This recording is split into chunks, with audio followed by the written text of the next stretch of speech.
What's going on, family? Welcome to Own Your Own episode 5. Sheesh, we are 5 down. That is cool. Shout out to all of you guys who've been around from the first episode. And if you haven't watched that, go check out the first episode and then track along with the stories that I'm talking about from the time that I was very active in music.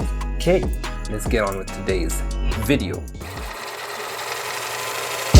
So we're just off the Love, Hope and War tour. Things are looking up. I'm getting quite a bit of shows. That year I also did Haifa. I remember also around that same time rushing YFM in South Africa. There was this hip hop show that Sizwe had. And then in the last hour, like at 11 o'clock in the evening, any random person can come through. But the producer will come out of the studio and then he'll listen to you rap. And if he thinks you are good enough, he'll be like, you can go. And it's one of those dog-eat-dog type vibes. You're not there waiting for your turn. If you don't rap, someone else is gonna just rap before you. So like I remember that night, it was actually crazy. And we actually made it in and we were on YFM and he was saying like, look, you need to come back and maybe we could actually see where we could place this kind of stuff. But of course, I was from Zim. I had just come down and I was heading back like a few days later. So that was a nice experience. Could have turned into something, who knows, but yeah, it is what it is. At least it happened. That's all I can say. Fast forward, we get to the Live Wise Die Ready tour. So now Live Wise Die Ready is something that I must give credit to where credit is due. It's something that I heard on one of Andy Mineo's songs where he was like, live wise, die ready whenever the moment comes. And that just stuck with me from that time onward. And I was like, you know what, I'm a stick with this. I'm gonna use this because it kind of embodies what I'm about living. I like living. I like enjoying myself. I like having fun. But at the same time, you know, I think you got to be wise with how you move and how you move in these streets. And of course, solid in your grounding, in your faith, in who you are and all that stuff. So I think it embodies who I actually am as a person. Ran with it, just decided to create a movement around it, at least try. And my manager got a hold of, like, he was like, who would you like to have on this tour? And I was like, this particular artist I like. And this guy, his name was Bizzle. Now, if you don't know who Bizzle is in the CHH space, you've probably been under a rock. Might I just say, one of the dopest, toughest artists, lyricists, truth spitter that I think would ever touch the mic within the CHH sphere. So the plan was to do a couple of cities in South Africa, Malawi, do Namibia, and then finish off in South Africa again. And it was to span over the course of 3 weeks. So this was a very 2.5 weeks actually. So this was a very tight tour. So get an essay. A lot of the other artists are there already. I was the last person to arrive. So relationships were kind of like, not built, but there was familiarity between people. So I was like the guy who was just coming in. Abel again was there from Zambia. We had Recruit from Cape Town. DJ Easy was also there from Cape Town. And we had our first show that evening. Get there, show happens, it was cool. The promoter from Bloemfontein came up, was there, kicking it with him, getting to know him. Then we drove down to Bloemfontein, chilled at his crib, did this show that evening.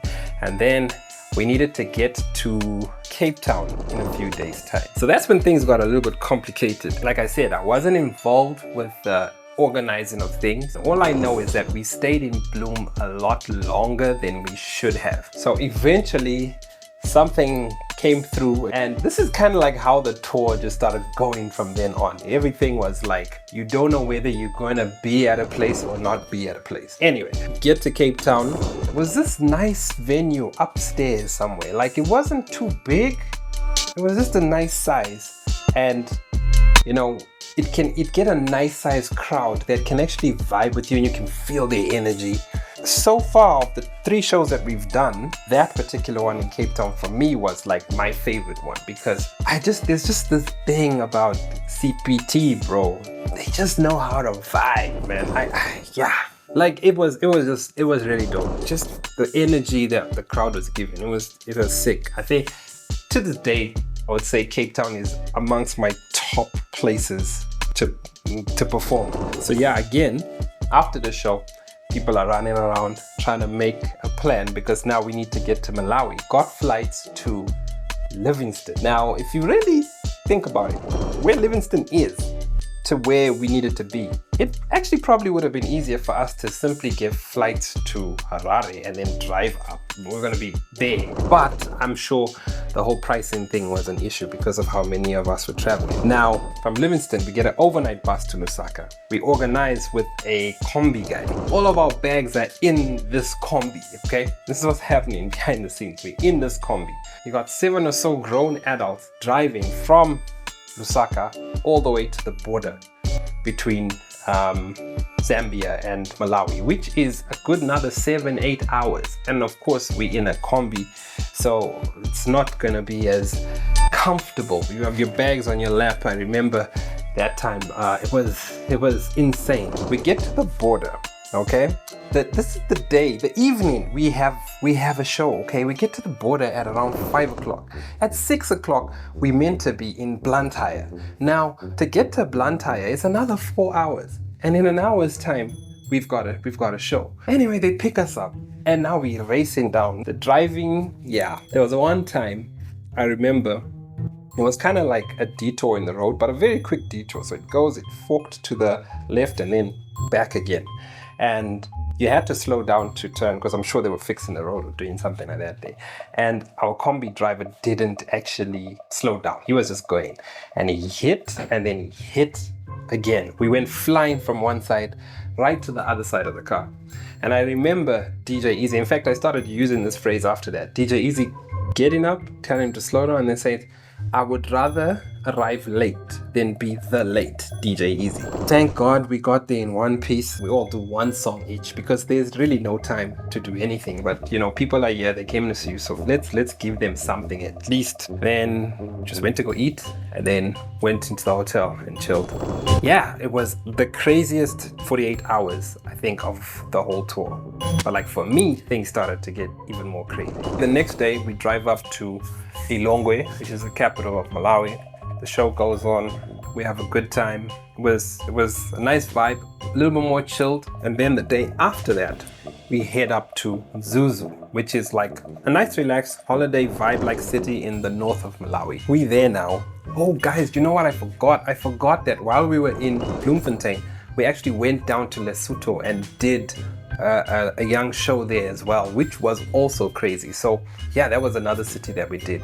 Anyway, moving along. So we're in Mzuzu. Of the Malawi leg, that was the livest one. Yeah, I would say, again, just like Cape Town for me, that was another one of the highlights of that particular tour. Next day now was downtime, okay? They decided to take us out to one of the spots on the edge of the lake there and just kick it and just have a relaxed time, because we were traveling, we were tired, and what was happening for me was, like what I said, things started getting crazy. I started falling sick. I don't know what it was. I think maybe it was the traveling, maybe it was the different weather. I have no idea, but I started getting sick. So now I'm not feeling well. I'm trying to just kick it and just enjoy myself, but at the same time, I'm not really there. Also, going on in the background, I needed to be at home because I had some work that I needed to do. I really didn't know how I was getting there because between me and my manager, stuff was not really clear at that particular moment, like how that was gonna happen. That evening, we travel overnight to Lilongwe to try and get back to the border between Zambia and Malawi, to get a flight inside Zambia to Lusaka. And then from there, I was either gonna get a flight or bus back. And all of this is happening while I am sick. I've got no energy. I'm finished. Anyway, eventually we get flights. We get down to Lusaka. Now we're in Lusaka. I see the Emirates flight and it's just about to not go, but it's like they're just about to close boarding. I'm like, dude, there's a flight to get me home. Book the flight and then I'll meet you guys in South. That doesn't happen, so now I have to stay in Zambia for another 24 hours, sick. What up guys? So I'm editing this video and I realized that I left out the most important part of it. So what had happened is that the next day in the morning, we had got to the airport and I thought I was going to get my ticket to come home then, and then I would link up with the guys later on, a few days later. But what had happened is while we were there, we were waiting. The tickets were being bought and stuff, and then it was like, hey guys, we're going on the plane now, see you. And it's like, yo, where's my ticket? And then yeah, that was it. Thankfully, my friend who did host me the last time I was there looked after me and managed to organize something for me to get home. So I did, and then of course handled that later on. But yeah, that's how I was abandoned in a foreign country. Live White Star Ready merch on the way. Anyway, guys went on, finished the tour, and that was that. What did I learn on this tour? First thing I learned that if you want to be an artist, you have to take care of your physical health. A lot of these tours will take a toll on your body if you're not prepared for it. And so you need to make sure that you're looking after yourself and you're not simply just sitting and then waiting for the next tour or the next show and then performing and going back to your couch. And I think that was something that I was doing a lot of. I wasn't being active in taking care of my body. And you'll see the effects of this here in a future episode. So yeah, I was not actually taking care of myself. And I think that's one of the reasons why I fell sick on this particular tour. So you got to take care of yourself. Number 2, always have a plan B. In hindsight, I wish that I traveled with a little bit of my own money.